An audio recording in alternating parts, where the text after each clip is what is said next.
You don't have to be perfect to be remarkable. Aim high, but manage my expectations of success. People see the 30%. They don't see the 70% of not making it or not getting what you want. And the interesting thing is that when you are honorable to achievement, the wealth and that kind of thing comes automatically. My story is all about agility and being able to be flexible. The 5-year, 10-year plan that most CEOs ask, my plan has always been kind of unhinged. It's just like I go where my passion leads me and I feel free. Performance mattered, not fame, not money. How well did you do at something is what mattered. I've got to get through it. I've got to take a snapshot of the really great moments and carry those with me through the really bad ones.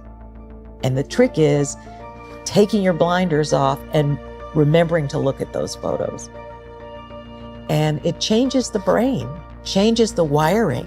And I try to breathe. Breathing changes the wiring, but it's conscious. You have to just slow down. You have to cut out all the noise. You have to respect yourself. Young fans with a tattoo of Danny Zuko or Vincent Vega on their arm, and you say, this somewhere I made a difference in their life. Was someone glad that you were alive? Were you valuable to someone by being here? And you want to be valuable, otherwise you're kind of wasting your time if you don't find your niche to be valuable to something. You have to be grateful for what you can get. Plain and simple. Like, be grateful for what you have, because that's like we're lucky to even be here. I think it's that feeling to be just lucky to be on the stage playing in front of people, lucky to be sitting with you and talking about this. It's just important for people to understand that complaining has no value. And if you complain about not having enough money, work more. If you complain about not having work-life balance, spend more time on vacationing and your family. It's super simple. Let your actions dictate instead of sitting there and feeling like you're not in control. Poor people say, I can't afford it, I can't do that, I don't have time. It's an escape, you know what I mean? It's easy to say, I can't afford it. Oh, I'm too tired. Oh, I can't go to the gym. When you could go to the gym. No, I can't. Truth is, I'm just too lazy to go to the gym. My first shows, I was playing for 5 people. Like, some of them didn't even want to be there, honestly. But I pretended like it was like a big deal. When I started DJing, I was playing, I remember when like 5 people would be like, yeah, and there was like, everyone else just doesn't give a shit. I'm like, those are my 5 people. I focus on them. And after I talk to them, hang out with them. I used to do that at every show when I was in a band. We would tour across the United States and we would drive like 10 hours and we show up, I remember in like Albuquerque or something, and there was 12 people that showed up. And after the show, I like hung out with all of them, and one of the guys let us stay in their house because we were sleeping in our van the whole time. Man, I was excited after the whole tour. I was like, when are we gonna go back again? And it's like, you have to start in that mindset. It's like you can't, that's the problem with social media right now, is that you're comparing yourself to people that have like this large success, and you're like, I wanna play there. But you first have to go with what you have in front of you and make that meaningful. You can't forget that life is an art. This is why Oprah and I connected immediately, because, we did a whole episode one time on enlightening people that didn't have money on how they can live art. I said, very easy. I said, can the average fellow go to Walmart and afford a tray? Yes, it might be $3. Can you afford a cup instead of a paper cup? Might be $1, it's fine. Now, can you put your favorite coffee in that cup? Can you go to a market or something and get a nice blueberry muffin? Can you make that look pretty, put a flower on that tray? Now can you go give it to your husband or your wife? They'll think they're at the Four Seasons and you have minimal money. It's how you approach shit. It's the art of life. Someone wants wealth or they want fame, it's harder for that to happen because it's not based on anything that has a bean exchange to it. You know, I always say, if you want to be wealthy on just money, get into the money business, investments, banking, you know. But if you're in the arts, I would do it for art's sake first, and then hopefully others will follow, but not make it a prerequisite, but just keep doing the right thing and the good thing, it'll happen. We all make mistakes. We all struggle. This like unconscious feeling that I need to prove to my dad that I'm gonna make it, because that's like what I grew up with. I grew up with this, like, I need to make it, because he implanted those subliminal messages towards me, you know, like when I was a kid growing up throughout my life. You know, let's say some parent that doesn't want their kid to play the violin, okay, and they're antagonistic. You know, you've got to be an accountant. You've got to be an accountant. You go, okay, Dad, I love you, but if I become an accountant, I'm becoming what you want me to be, and I have a good chance at having a not so happy life. Even if I fail at being a violinist, at least I failed on my own terms, and I failed doing something I loved. So you got to let up on me, Dad, or brother, or sister, or whatever, whoever that character is that has a counter intention to you. You have to get with them and get real and say, look, it's my life, it's not your life, and this is how I need to do it. Why are you so hungry? Like, why do you keep doing this at this level? Because at the end of the day, you know, that's what you have as evidence of a life well lived, a contribution to people. You know, if let's say I have 70 movies and each one delivers a kind of joy to a certain audience, the collage or the mosaic of your career has this blanketed effect that suddenly you can go away with pride that it was a job well done, and you maybe made a difference in a lot of people's lives. When you do something because you love it, it's being an amateur. And if you're a professional, you have to do it regardless of whether you love it or whether you feel like it that night. The trick is to keep both. Because if you don't love it, then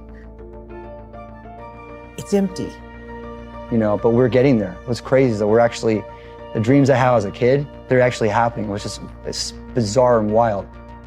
I really want to showcase to all the young people that the shy kids, that the kids that are like, yo, I will not be successful like that. I will have to like sit in a cubicle and do, you know, the boring stuff, which is actually what my dad told me to do. It's like, that's real life. You have other ways to look at your scenario. And, you know, it's like, I'm trying to speak to that demo, to those kids, to those people, to the young people out there like that. Even to the older people that are like, maybe I need to stop my job and like pursue something else. Or maybe I need to reevaluate what I want to do with my life. I'm learning now, I think, to try to go with the flow, to enjoy things, not to worry so much.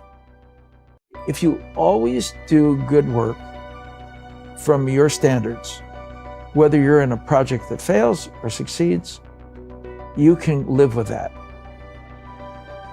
You know, when I was 15 years old, starting into my exercise journey, I remember sitting on the couch and not wanting to go to the gym, and it flipped in my brain. I was like, the harder this is, the stronger I become. So the more I feel this pull to stay home, the more I go. I was 15 years old and it was freezing cold in Canada, you know, grew up in Toronto, and I go out running at 5 in the morning, and people go, why do you do that? Because it sucks. And that was always my belief. It's like, because I hate it. And I would go often until I just threw up or until my lungs burnt. And maybe that was the inner contempt that I felt, but it was also like, I know that I don't want to do this. Nothing about me wants to do this.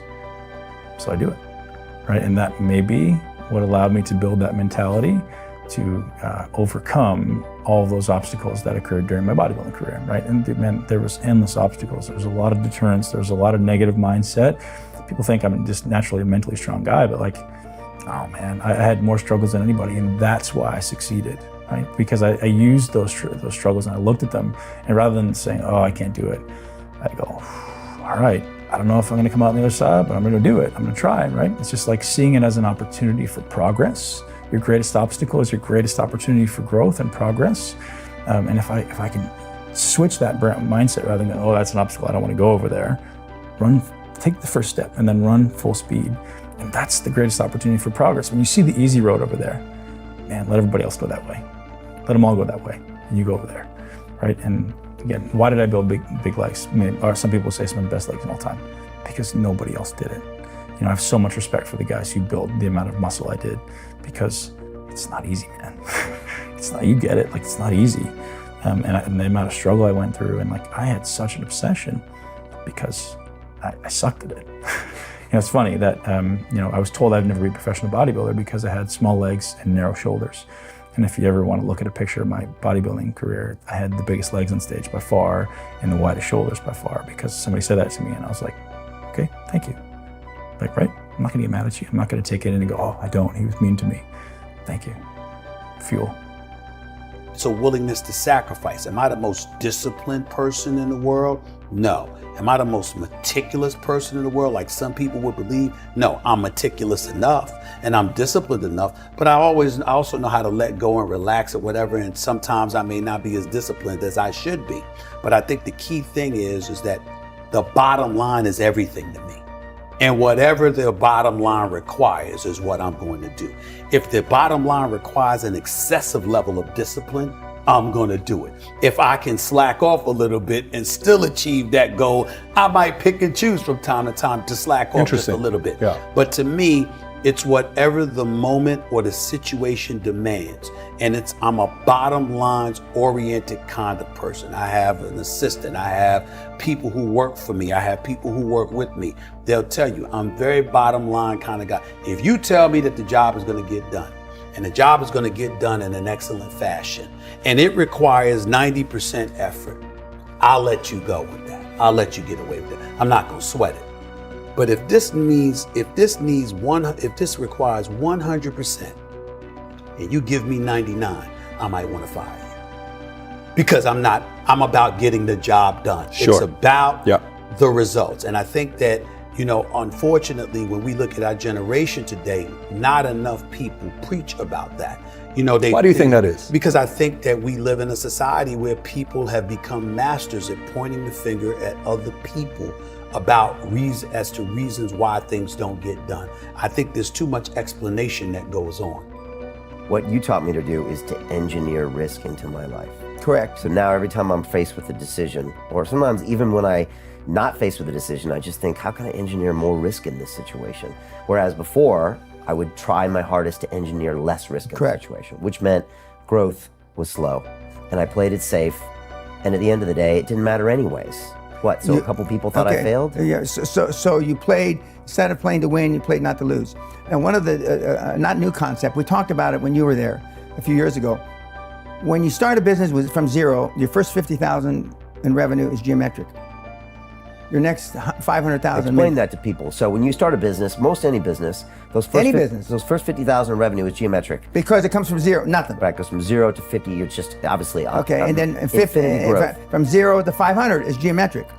Okay, Microsoft started that way, Facebook started that way, Google. But then what people start doing is they start playing, instead of to win, they play not to lose, and they start not doing the same things that got them the first geometric growth. But the other more important thing, in my judgment, and it's really proven really beneficial to the kids in the last year or two, is that first million in revenue, because we buy revenue.